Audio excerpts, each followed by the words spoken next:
For this topic's introduction, we will briefly discuss automation, its approaches and perspectives, and why automation matters.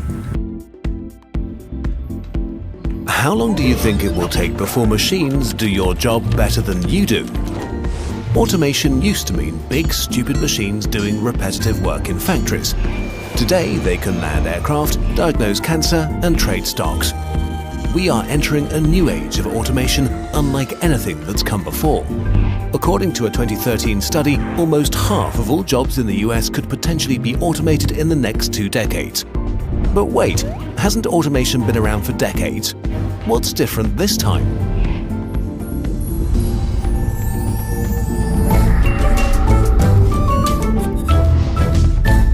Automation is one of the defining features of modern industry and technology. It refers to the use of machines, control systems, and information technologies to minimize or eliminate the need for human intervention in various processes. Automation is all around us, in factories, homes, transportation systems, and even our smartphones. From manufacturing and transportation to agriculture and space exploration, automation is reshaping the way we work and produce. The evolution of automation has given rise to different approaches, such as fixed, programmable, and flexible automation. These categories represent varying levels of adaptability, which are each suited to specific industrial needs. So while they differ in application, all are driven by the same goal: to improve efficiency, accuracy, and productivity. So when we look at automation critically, 3 major perspectives help us understand its impact, like energy, industrial use, and design. So for the energy use, automation systems today are designed to optimize energy use, whether through more efficient motors or intelligent control software. Energy waste is reduced and sustainability is improved. And for the industrial use, in every sector, automation increases productivity, reduces human error, and allows businesses to scale efficiency. And for the design, automated systems now combine mechanical hardware and software and user interfaces, encouraging more thoughtful and innovative design practices. But automation isn't just about machines replacing people. It's about people working smarter with machines. In fact, automation creates opportunities for new types of jobs, particularly in system maintenance, programming, data analysis, and design. While it may reduce the need for some manual roles, it increases the demand for technically skilled workers who can manage and improve automated systems. They're some of the world's most in-demand tech jobs. The advantage of the robot is that it is able to give us very high dexterity and maneuverability in a very small and narrow confined space, which normally a human hands may have a bit of difficulty reaching. Parts car body will be carried by our robots. So car body will carried by the bigger robot that go through different assembly process. Moreover, automation is essential to achieving global goals. Like in space exploration, for instance, automated systems are crucial in environments where humans can't operate directly.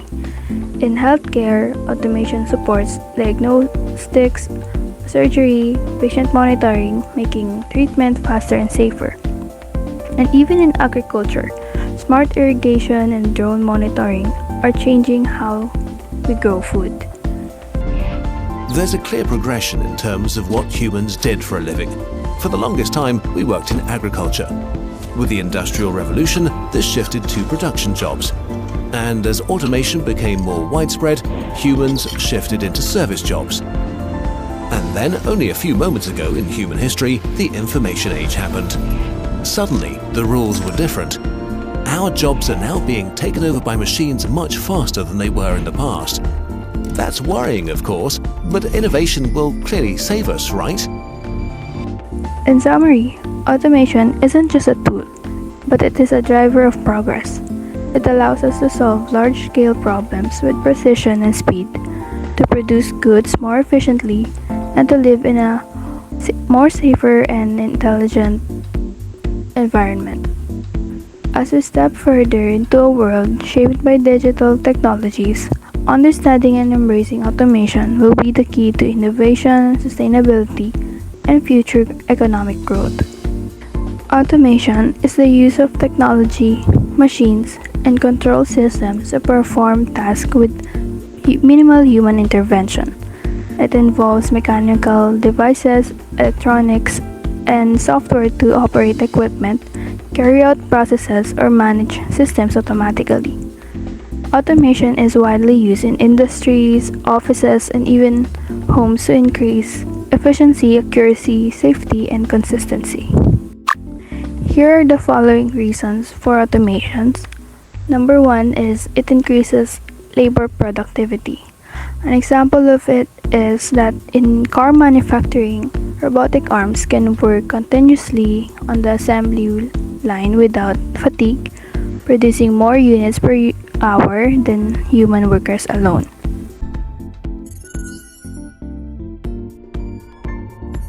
Things used to be simple.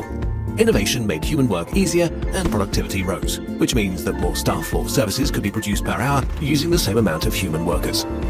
This eliminated many jobs, but also created other jobs that were better, which was important because the growing population needed work.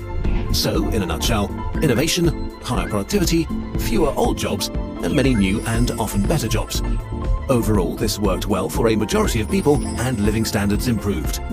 Number two, it reduces labor cost. An example of it is that in hardwares like those run by Amazon, automated guided vehicles or AGVs and robotic sorting systems reduce the need for the large numbers of manual laborers, saving on wages and benefits. Number three is to mitigate the effects of labor shortages. For example, in agriculture, autonomous tractors and harvesters are being used in regions facing a decline in available farm workers, helping maintain food production levels. And number four, to reduce or eliminate routine, manual, and clerical tasks. So, for example, in offices, robotic process automation or RPA is used to handle repetitive data entry tasks, such as processing invoices or transferring data between systems. And number five, to improve worker safety. So, in chemical plants, automated systems handle dangerous processes like mixing volatile chemicals, so it reduces the risk of explosions or toxic exposure for human workers. And number six, it is to improve the product quality. So, in electronics manufacturing, automated inspection systems use cameras and sensors to detect on circuit boards more efficiently and accurately than human inspectors. Now, number seven, to reduce manufacturing lead time. So, for example, in 3D printing based production, automated systems can produce custom parts directly from digital designs, skipping traditional steps like tooling and speeding up delivery. And number eight, to accomplish processes that cannot be done manually. For example, in semiconductor fabrication, robots operate in ultra-clean environments to handle micro-scale components with extreme precision, something not possible by hand. And lastly, to avoid the high cost of not automating. An example of it is that in high-volume food packaging, companies that don't automate risk falling behind competitors in terms of speed, cost efficiency, and compliance with hygiene standards, leading to lost market share and revenue. Classification of automation. So, automation systems are generally classified based on how they are built and how they function. The three major types are fixed, programmable, and flexible automation. So fixed automation involves hardware only. And then programmable automation, it involves software only. And the last one, which is flexible automation, it involves both software and hardware. So now, let's explore each one starting with fixed automation. So what is fixed automation? Fixed automation systems are the workhorses of the manufacturing world. As soon as you power them on, they execute the same exact steps over and over without any software toggles. Here are 6 key explanations of what fixed automation is. First one, dedicated hardware for a single task. Fixed automation uses purpose-built machines that perform one specific operation or tightly sequenced set of operations over and over. All the motions and timings are hardwired into cams, gears, linkages, or dedicated tooling. There's no software to load or change. Second, inflexible once installed. Because the sequence of actions is encoded directly into the machine's mechanical design, you cannot reprogram or repurpose it. Any change in product shape, size, or process requires physically redesigning or replacing the hardware. Third one, optimized for high-volume repetitive production. The economics of fixed automation only work when you produce thousands or millions of identical parts. The large upfront cost of custom tooling and machinery is offset by extremely low per unit cost at scale. Number 4. Ultra-fast and predictable cycle times. Without the need to load programs or pause between batches, fixed automation machines deliver very short, consistent cycle times, ideal when throughput and repeatability are critical. Number 5. Minimal operator interaction. Operators are typically only supervise, load raw materials, and remove finished products. There's little hands-on adjustment or intervention during the run, which also reduces labor cost and human error. And then the last one, high initial capital investment with low maintenance complexity. Designing and building a fixed automation systems involves significant engineering and tooling expense upfront. However, once built, the lack of software, sensors, or complex control often means simpler maintenance and fewer points of failure during continuous operation. So now, how does fixed automation work? Every motion, timing, and sequence is built straight into cams, gears, or mechanical linkages. There's no code to upload. So, when to use it? Whenever you're cranking out thousands or millions of identical parts, the higher the volume, the more you spread out that large upfront hardware cost. So now, let's proceed to the pros and cons of fixed automation. First, let's go to pros. So the pros of fixed automation: lightning fast cycle times. Because every motion is hardwired into cams, gears, or linkages, there's zero delay for loading software or switching modes. The machine simply executes its single repetitive action as quickly as its mechanical limits allow, often measured in fractions of a second per cycle. Number 2. Ultra-stable, predictable performances. With no software loops, network latency, or sensor feedbacks in the control path, performance stays rock solid. Each part is made exactly the same way every time, so process engineers can predict output rates, reject rates, and maintenance interval with high confidence. And then the last one, minimal operator training. Operators don't need to learn programming languages, HMI menus, or elaborate changeover procedures. They're usually tasked only with feeding raw materials and removing finished parts. Troubleshooting often comes down to simple mechanical checks, no PLC or programmable logic controller, ladder logic to debug.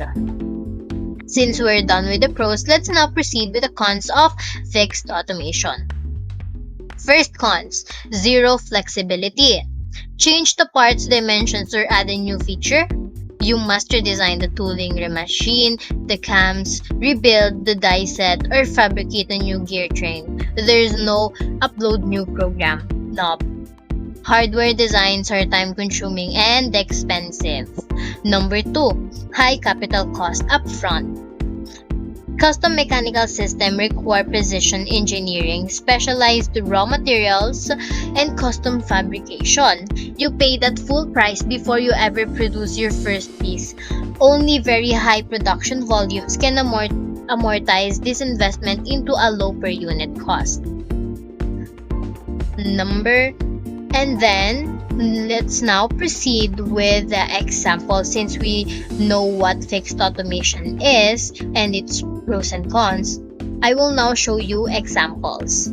So these examples, you might recognize them because you might have them in your house. Examples. First example.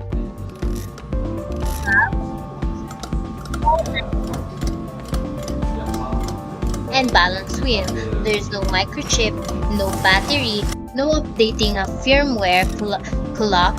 It simply ticks at a fixed rate set by dimensions and tension of its springs and wheels. Second one, stamping press. A heavy punch and die set designed for a single panel which drives down at high speed when sheet metal into car body parts. Each stroke is identical because the press's cam profile and ram geometry never change. Third example.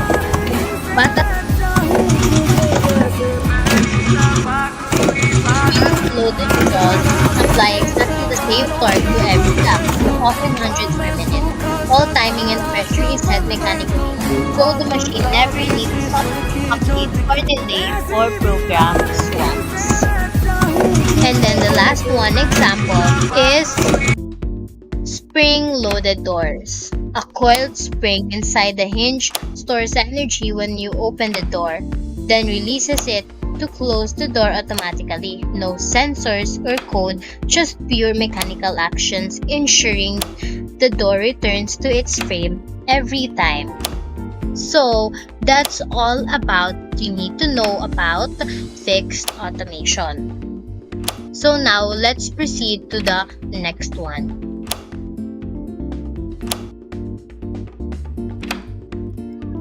Programmable automation integrates hardware and software through a fixed preset program that controls equipment consistently. Think of production line assembly, traffic lights, air conditioners, screensavers, and radiators, making it ideal for batch production with minimal variations. Although reconfiguring for new products can require complete reprogramming. In contrast, flexible automation, also known as flexible manufacturing systems or computer-integrated manufacturing, combines hardware and software that can be reprogrammed easily, allowing workstations to adjust dynamically during production so that different products configurations can be produced simultaneously. As seen in adaptive automobile assembly lines, this system can excel in scenarios with low production rates, varying demand, and short product life cycles, despite typically having higher initial investments.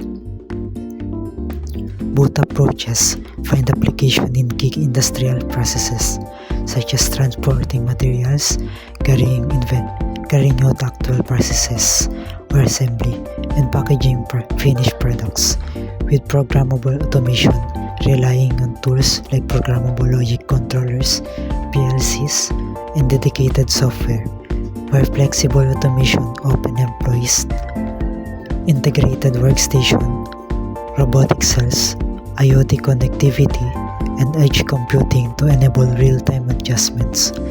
As the manufacturing landscape evolves towards greater customization, digital integration, and self-optimizing environments powered by AI and real-time analytics, manufacturers must balance the consistency and cost efficiency of programmable systems with adaptability and customization potential of flexible systems, all while addressing challenges like long setup times for new products in programmable setups and high capital cost and cybersecurity concerns in flexible automation. Now let's discuss limited sequence robot. What is a limited sequence robot? A limited sequence robot executes a fixed pre-programmed sequence of steps. It has no decision making or path correction once started. It is ideal for repetitive tasks with consistent environments. Moreover, its movement is limited in linear direction. The use of mechanical stop and limit switch to control movement of manipulator. Overall, a limited sequence robot follows a hard-coded routine, Step 1, Step 2, and Step 3, without feedback loops or dynamic adjustments. It is a music box. Once wound up, it plays the same music every time. The key characteristics and applications of these systems are deterministic behavior. You always know exactly what it will do. Low programming overhead. It is simple step-by-step instructions. No feedback loops. It doesn't correct itself if something changes. Moreover, it is also difficult to fix the stop point. The stop point on the path cannot be changed easily.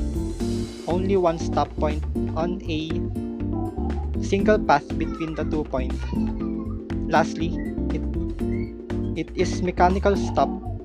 Give a fixed position stop with a repetition of plus minus 0.5 mm. Because of these traits, they're perfect for repetitive tasks in stable environments. For example, placing identical cups on bottles as they travel down the conveyor belt. Moving on to its advantages and disadvantages. First, for its advantages, simplicity. It is very easy to program and maintain. This makes the cost cheaper, up to 25-50% compared to others. Predictability. Behavior is fully deterministic, ideal for certification.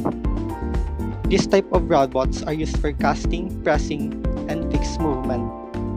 And lastly, low cost, minimal control hardware, and no feedback systems. This is due to the robot is not being sophisticated. For its disadvantages, it has no adaptability. It cannot adjust if the environment or task changes. Its control and movement are very limited. No error correction for mistakes. Examples, misfeeds, misalignments go uncorrected. This makes it very hard to fix. And lastly, it has a limited use cases, only suitable for highly controlled repetitive tasks.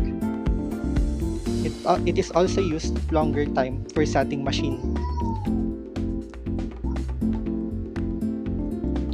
Examples of these systems are Pneumatic Pick and Place Module. A pneumatic pick and place module is often used in packaging lines. A simple 2-axis gantry driven by cams or pneumatic cylinder that picks up a part at a position A, move it to position B, and returns always to the same motion profile.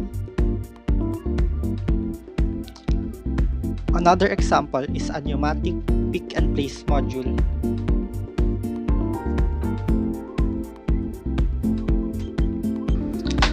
Is a rotary indexing machine.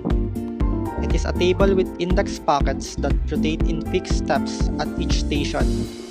A fixed sequence manipulator performs the same task, drill, tap, and inspect before the table indexes again.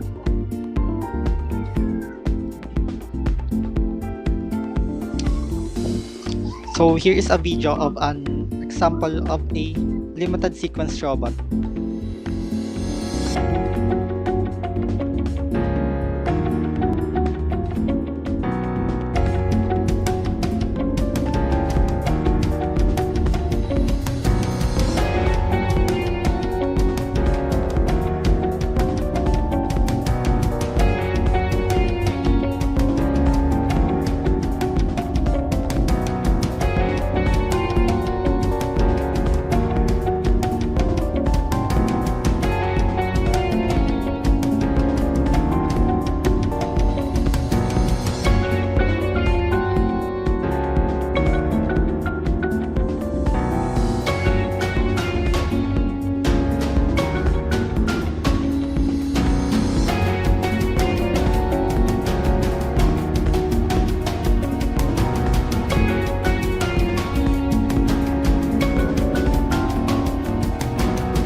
Now let's continue to the point-to-point robot.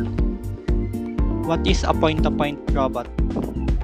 A point-to-point robot moves directly between specified coordinates or points. Its path between points are not controlled, only endpoints matter. It supports simple trajectory planning without continuous feedback. Moreover, its robot is also in linear direction. It can stop the access at any point through the path. At the end of the tool, it will be programmed at sequence discrete points in the workspace. Overall, point-to-point robots know from point A to point B to point C, but don't care about the exact path taken between those points.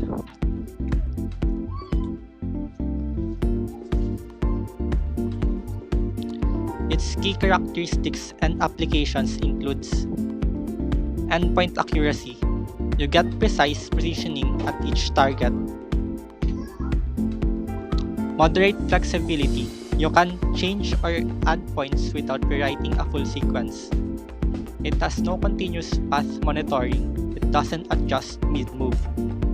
Its applications are spot welding, drilling holes at specific locations, and simple material handling. Moreover, it has also no control for movement speed. Move at different speed and distance. Its axis can reach the destination and stop before another axis. It is also usually used in industry environment where amount of work is zero and consistency between the movement of the outside object, like conveyor, is not needed. This makes it ideal for tasks like spot welding, where robot must hit exact weld positions, points, or drilling, where it needs to position the drill head at specific locations. Now for its advantages and disadvantages. Endpoint precision. It has high accuracy at each target location. Moderate flexibility. You can revise or add points without rewriting entire sequences. Cost effective. No continuous path control or expensive feedback loops. Overall, it is also a pretty simple system. For disadvantages, no path control. The robot may take unpredictable trajectories between points, limited collision avoidance. Without path monitoring, obstacles between points aren't detected.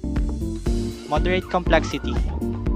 Programming more points is more work than a simple fixed sequence. Overall, for its disadvantages, it is an unsophisticated system that has limited senses. Examples of these robots are the FANUC LR-made series. It is a 6-axis mini-bolt frequently used for spot welding or screw driving. You teach each weld, screw location, and it jumps from one to the next. The ABB IRB 120 SCARA, a 4-axis robot for high-speed assembly programmed with exact pick drop coordinates. It hits each point precisely but doesn't follow a continuous Cartesian trajectory.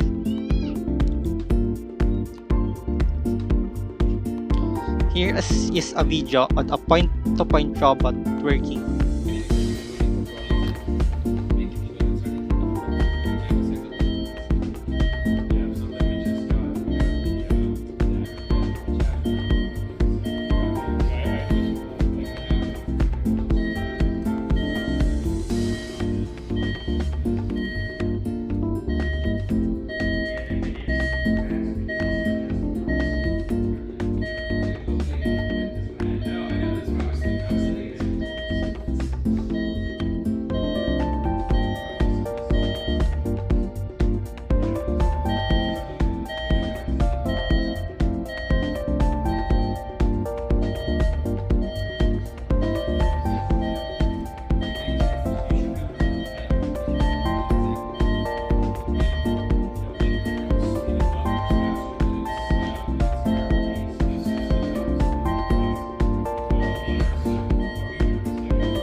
Continuous controlled robots. So, what is continuous controlled robots? Continuous controlled robots refers to a type of robot control where the robot's actions are not limited to predefined discrete steps but are continuously adjustable, allowing for smooth and nuanced movement. So, example of this is a RC controlled car or RoboVac. So, here's the three most technological advance of a continuous controlled robot. So, first is brain-computer interface, or BCI system can provide continuous control signals for robot prosthetics or assistive robots, allowing users to control movements with their thoughts. So basically, it is a system that is detecting the brain waves to convert it into electrical signals, just like this man with a Neuralink implant in his brain. He used to play Mario Kart, and you can also control a system with this. Next is the teleoperated robots. Allow users to control the robot's movement and action remotely in real time, providing a continuous feedback loop. Next is the motion planning. Continuous control is used in motion planning for industrial robots, allowing them to learn adaptive continuous behavior based on sensory input. So the example of this is the RoboVac or the Martian rover and Ingenuity. It's because it's far away, Mars planet so far, and we can control the robots in real time. So the advantages of is increased flexibility. Continuous control allows robot to adapt to wider range of tasks and environments. Next is improved performance. Smooth and continuous movement can lead to faster and more efficient task completion. Third is enhanced adaptability. Robots can learn and adapt to dynamic environments through continuous control. So if there are advantages, of course there are challenges. So what first challenge is the computational complexity. Implementing continuous control algorithms can computational intensive. So you need a powerful hardware or CPU to do this task. And next is training data requirement. Reinforced learning algorithm require large amount of training data to learn effective control policies. So every AI need to learn, and to learn you need data. And next is real-world implementation. Translating continuous control algorithms to real-world robots can be challenging due to sensor noise, dynamic environments, and uncertainties. So let's go back to Neuralink, because the brain is not a computer that is coded with ones and zero. It's so dynamic and it's really hard to sense. And now let's talk based on energy source. So what is energy source of a robot? Specifically, we are going to talk about robots that utilize electricity as their main source for mechanical movement. Basically, the energy we are talking about is the kind of energy that makes the robot move its actuator and joint.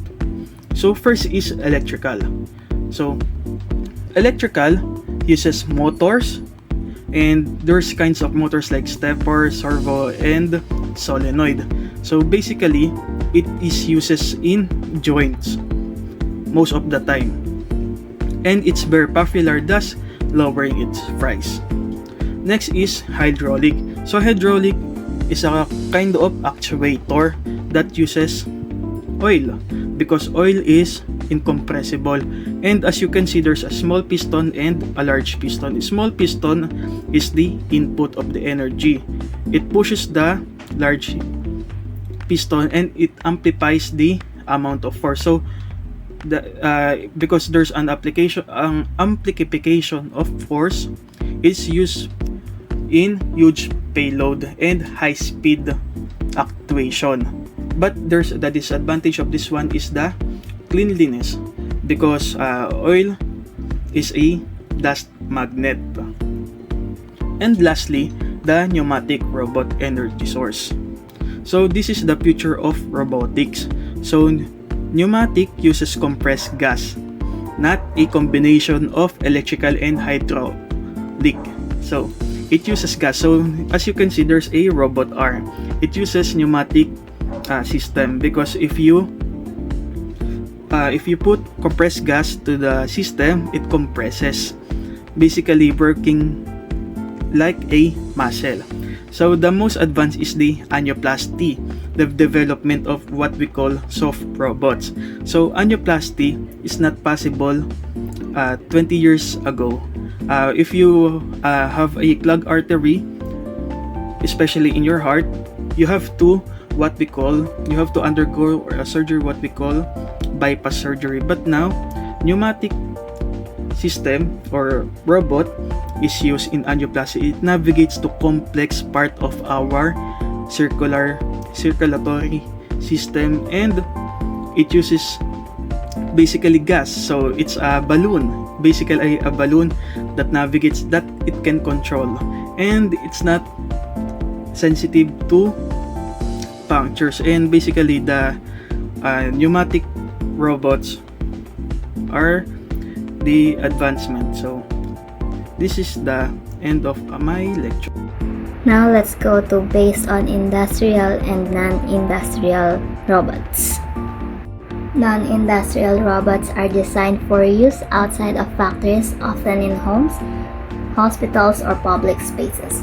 For example, Roomba, the vacuum cleaner, and the Vinci surgical system, which assists doctors in performing precise surgeries, are both non-industrial robots. Industrial robots are mainly used in manufacturing to perform repetitive or dangerous tasks. A good example is the ABB IRB 1200, which is used for heavy-duty welding and material handling. To the moments together, messy as they may be, and time to enjoy it all. Rely on Roomba to get it vacuumed up, mopped up, cleaned in the moment, because there's no present like the present. Roomba, to have and to give.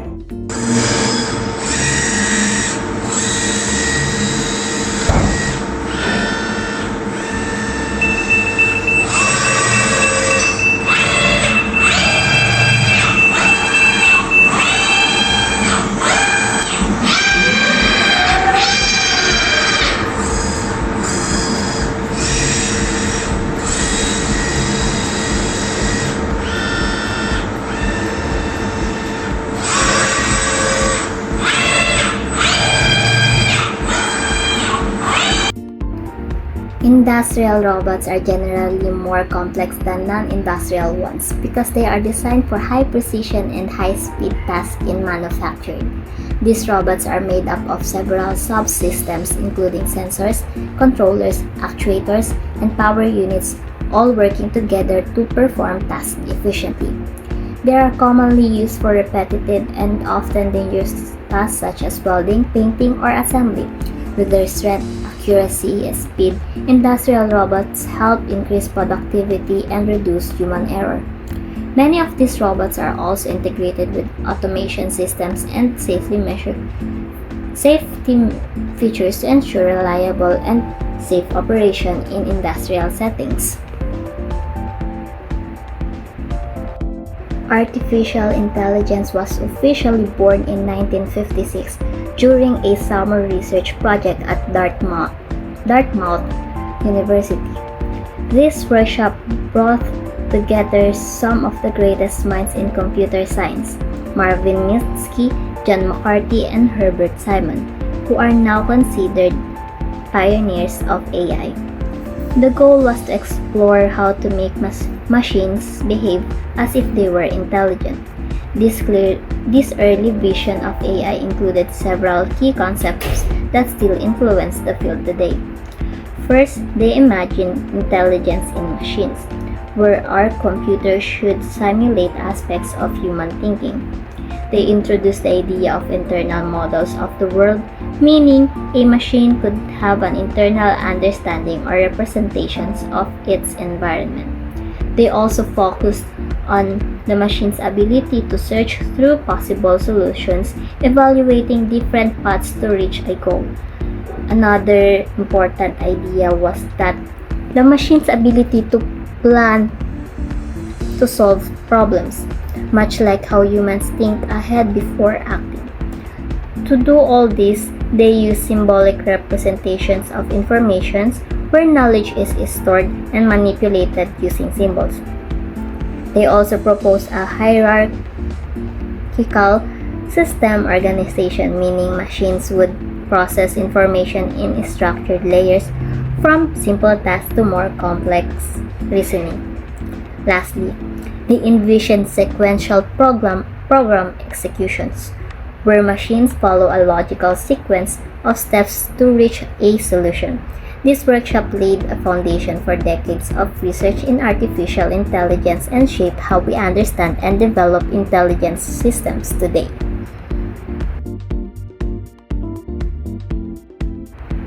First-generation robots were very basic. They could only perform pre-programmed repetitive tasks like picking up an object and placing it somewhere else. These robots had no sensors or feedback systems, so they can't react to changes in their environment. Then came an upgrade, where robots are enhanced with simple control systems and basic sensors. This allowed them to perform slightly more accurate operations, although their decision-making was still very limited. The second-generation robots introduced real environment awareness. With the use of sensors and feedback loops, these robots could detect obstacles, adjust positions, and perform more precise tasks. This made them more efficient and safer to use in dynamic environments. A major new ability emerged with the integration of basic learning systems. Robots could now process data, remember past actions, and adjust future behavior to improve performance, essentially learning from experience. Lastly, third-generation robots. These robots represent the most advanced stage. These robots are powered by artificial intelligence, giving them the ability to make autonomous decisions, adapt to unfamiliar environments, and even collaborate with humans. Their use in complex tasks like search and rescue, medical surgery, and advanced manufacturing. To wrap up, artificial intelligence and robotics have come a long way since they were formally introduced in 1956 at Dartmouth University. The early ideas from experts like Marvin Minsky, John McCarthy, and Herbert Simon focused on building machines that could mimic human thinking, plan solutions, process information, and execute tasks in sequence. These ideas laid the foundation for what we now call automation. Automation means using machines or systems to perform tasks with minimal human effort. The main reason for automation are to improve efficiency, reduce human error, increase productivity, and then enhance workplace safety. Automation is categorized into three types. Fixed automation is used for tasks that are repeated over and over, like assembly lines. Programmable automation can be adjusted for different products, making it suitable for batch production. Flexible automation allows for fast changes in product types with minimal reprogramming, which is useful in modern adaptive manufacturing. Robots are essential tools in automation and can be classified based on how they operate.